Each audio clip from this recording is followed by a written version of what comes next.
नाम रवि है। कहाँ से बोल रहे हैं आप? मैं हरिद्वार से बोल रहा हूँ जी। सवाल पूछिए अपना। मैं मैस्टरबेट करता हूँ जी। तो जैसे उसका ये पूछता हूँ कि उसका कोई फर्क पड़ता है? आप अभी आई एम अनमैरिड, अगर मैं शादी करता हूँ तो उसके बाद मेरा मैस्टरबेशन से अभी मेरा बहुत ज्यादा उसमें नहीं निकलता स्पर्म्स, जी। तो क्या शादी के वक्त ये थोड़ा प्रॉब्लम क्रिएट करेगा क्या?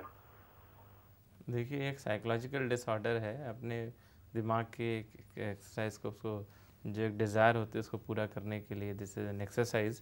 और इसका प्रभाव कोई, अगर आप नियमित रूप से कर रहे हैं तो आप एक साइकोलॉजिस्ट से आप मिल के इसको इलाज आप करा सकते हैं।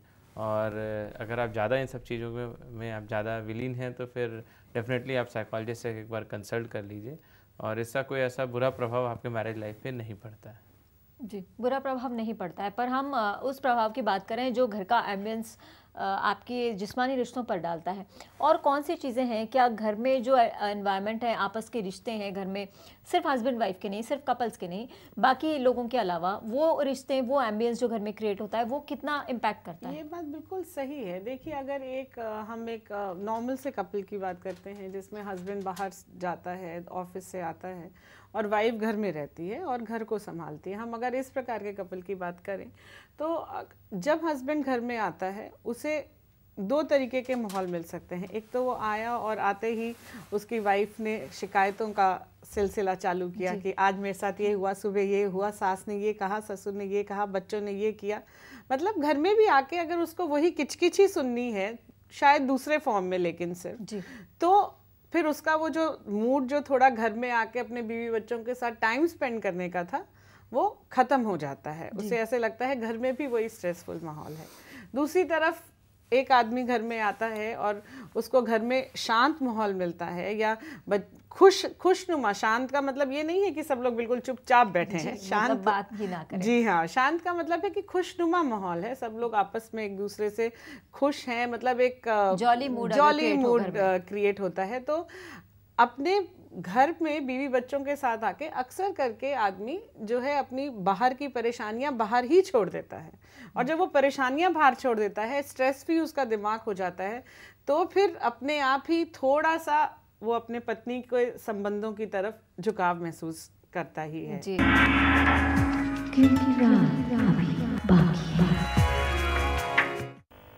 सवाल पूछिए अपना। रमेश जयपुर से। हमारा सवाल है मैम कि किसी अनजाने से अगर किसी एड्स वाले से अगर संभोग हो गया तो क्या करना चाहिए? किसी अनजाने से अगर संभोग हो गया तो क्या करना चाहिए? तो उसको एड्स है तो क्या करना चाहिए? जी, उसको एड्स है तो क्या करना क्या चाहिए? आपके पास ये कंफर्म्ड इन्फॉर्मेशन है कि उनको एड्स था? हाँ हाँ जी। अब क्या करें डॉक्टर? कुछ नहीं, उसके लिए एंटी रेट्रोवायरल थेरेपीज होती हैं, जिसके लिए किसी भी आसपास के कम्युनिटी हॉस्पिटल में जा सकते हैं, और anti retroviral therapy, prophylactic therapy होती है जिसका वो आप यूज़ कर सकते हैं। वो 2 हफ्ते के लिए दी जाती है, और in few of the government centres वो it is available free of cost also. तो उसको यूज़ करके जो chances of infection can be reduced very much. One can not say कि पूरी तरीके से नहीं ख़त्म हो सकता, लेकिन चांसेस होने की काफ़ी कम हो जाती हैं। और अपने खुद का टेस्ट एक बार करीब 3 महीने ख़त्म होने के बाद अपने खुद का एक बार HIV टेस्ट करा के देख लें कि वो है कि नहीं है पॉजिटिव। अगर HIV इन्फेक्टेड हो गए हैं, ऐसे में क्या इन्हें 3 महीने बाद ही पता चलेगा? क्योंकि जो ब्लड में जो इन्वेस्टिगेशंस जो होते हैं, वो जो एंटीबॉडीज़ बनते हैं वो 3 महीने बाद ही आते हैं, तो 3 महीने के बाद ही कंफर्म पता लग पाएगा। लेकिन इन्हें जल्द से जल्द जिस ट्रीटमेंट की आप बात कर रहे हैं वो लेना तुरंत जाना चाहिए, और किसी भी फिजिशियन से भी मिल लें तो इनकी थेरेपी स्टार्ट हो जाएगी, तो chances of infection is very very much reduce. मैं उनको ये भी बताना चाहूँगी, मतलब एम्फेसाइज करना चाहूँगी इस चीज़ पे कि आजकल ऐसे इतने ड्रग्स अवेलेबल हैं कि लाइफ ऑफ एड्स पेशेंट जो है वो बहुत बेटर हो गई है पहले से। मतलब जो हम पहले कहते थे कि भाई एड्स हो गया और फिर अब वो घिसट के मरेंगे, ऐसा अब नहीं है। लाइफ की ड्यूरेशन भी अब पहले से बढ़ गई है इन ड्रग्स की वजह से, और ड्रग्स की वजह से लाइफ की जो क्वालिटी है वो भी बहुत अच्छी हो गई है। एक एड्स पेशेंट बहुत आराम से एक नॉर्मल लाइफ लीड कर सकता है।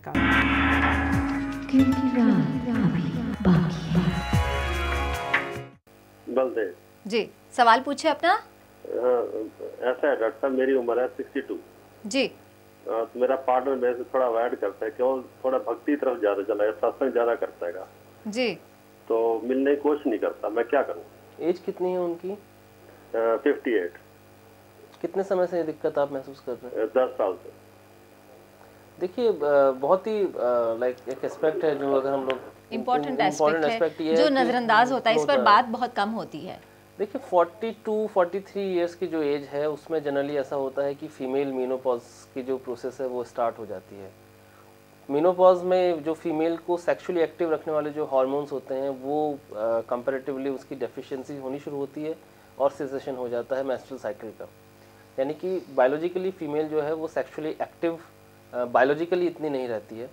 तो पॉसिबिलिटी जो आप बता रहे हैं 10 साल से उनका जो सेक्स को लेके रिड्यूस हुई है, इंटरेस्ट जो रिड्यूस हुई है, वो पॉसिबली एक रीजन उसके पीछे हो सकता है, हार्मोनल जो मीनोपॉजल जो चेंजेस हैं उसकी वजह से हो सकता है। इसके अलावा ओवर द टाइम चेंज जैसे होता है, बच्चे बड़े होते हैं, रिस्पॉन्सिबिलिटीज़ बढ़ती हैं, तो certain females they withdraw themselves and definitely जैसे आप बता रहे हैं कि भक्ति की तरफ उनका ध्यान बढ़ रहा है। हो सकता है भक्ति की तरफ उनका ध्यान पहले भी हो, पर अब क्योंकि वो और चीज़ों में इन्वॉल्व नहीं है, she is getting more time, तो पॉसिबिलिटी ये है कि भक्ति की तरफ वो ज़्यादा समय दे रही हैं। इंपॉर्टेंट एस्पेक्ट जो है वो सेक्सुअल एक्ट को लेके ना रखें। आप पहले उनके साथ बैठें, बात करें, देखें, पता लगाएं कि उनका सेक्सुअल अराउजल है, उसकी एग्जिस्टेंस है कि नहीं है। आप अपने विचार उनके ऊपर थोप नहीं सकते हैं, उनसे डिस्कस कीजिए। सेक्सुअल अराउजल अगर उनका नहीं है या किसी तरह की सेक्स को लेके उनके दिमाग में या मन में किसी तरह की कोई भ्रांति है या धार्मिक रूप के कारण से किसी तरह का सेक्स को लेके एक नज़रिया उनका बदला है, तो जब तक आप लोग आपस में बैठ के डिस्कस नहीं करेंगे तब तक इस चीज़ के लिए कोई समाधान कोई भी व्यक्ति निकाले आसान नहीं है। और अगर ज़रूरत पड़े तो फिर प्रोफेशनल हेल्प लीजिए आप।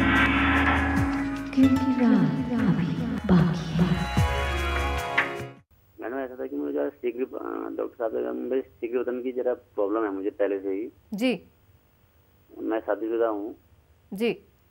मैं चाहता हूँ, मैं रोज सेक्स करना चाहता हूँ, तो एक्चुअली मुझे प्रॉब्लम मेरा 8-10 स्ट्रोक में ही मेरा हो जाता है, तो मैं इसको ज़्यादा टाइम में बढ़ाना चाहता हूँ। पहले मैं 2-3 बार भी कॉल कर चुका हूँ डॉक्टर साहब से। उन्होंने ये भी बोला था कि अगर आप दोनों सेटिस्फाई हैं तो 10 स्ट्रोक में भी आप कहें तो वो सेटिस्फाई माना जाता है जी। तो मैं एक डॉक्टर साहब भी जानना चाह रहा हूँ मैक्सिमम टाइम कितना होता है इसका, और मैं इसको टाइम बढ़ाने के लिए मुझे क्या करना पड़ेगा जी। और जैसे मैंने आपने कहा कि आप जैसे डॉक्टर साहब ने पिछली बार मैंने पूछा था कि ये दोनों सेटिस्फाई हो जाते हैं, तो मैंने मैडम अपनी मिसेज से पूछा था तो कोई बताते नहीं है, लेकिन मुझे भी अब भले वो सेटिस्फाई कि मैं नहीं सेटिस्फाई नहीं होता हूँ, तो मैं चाहता हूँ कि थोड़ा और लंबा टाइम रहे मेरा। तो टाइम बढ़ाने के लिए क्या करना पड़ेगा विदाउट दवाई के अलावा? डॉक्टर राजीव, टाइम बढ़ाने के लिए, टाइम ड्यूरेशन बढ़ाने के लिए दवा के अलावा भी कई टेक्निक्स होते हैं जैसे बहुत सारे डॉक्टर्स रेकमेंड करते हैं जी। एक्चुअली ये प्रीमेच्योर एजुकेशन वाली बात कर रहे हैं जी। इसमें सबसे पहले तो इनको बहुत ही रिलैक्स होकर के इस एक्ट को करना चाहिए, क्योंकि एंग्जाइटी का भी बहुत इंपॉर्टेंट रोल होता है। उसके साथ साथ ये है कि आप अपने फोर प्ले को बढ़ाइए। फोर प्ले में आप पहले अपने पार्टनर को स्टिमुलेट करिए, उसके बाद खुद स्टिमुलेट रहिए। इसके बाद भी अगर आपको प्रॉब्लम रहती है, आप सेटिस्फैक्शन फील नहीं करते हैं, तो इसके जो और मेथड्स हैं जैसे रिट्रैक्शन मेथड होता है, जिसमें आप जब बिल्कुल एक्ट फाइनल स्टेज पे होती है उस समय आप अपने पेनिस को रिट्रैक्ट करिए और उसको अवॉइड करिए कि किसी तरह का इजैकुलेशन ना हो, और उसके बाद फिर दोबारा उस एक्ट को करिए थोड़ा ब्रेक दे करके। इसी तरह से और भी मेथड्स होते हैं, जैसे अगर आप कॉन्डम यूज़ करते हैं तो थिक कॉन्डम यूज़ करिए ताकि उसकी सेंसिटिविटी कम होती है।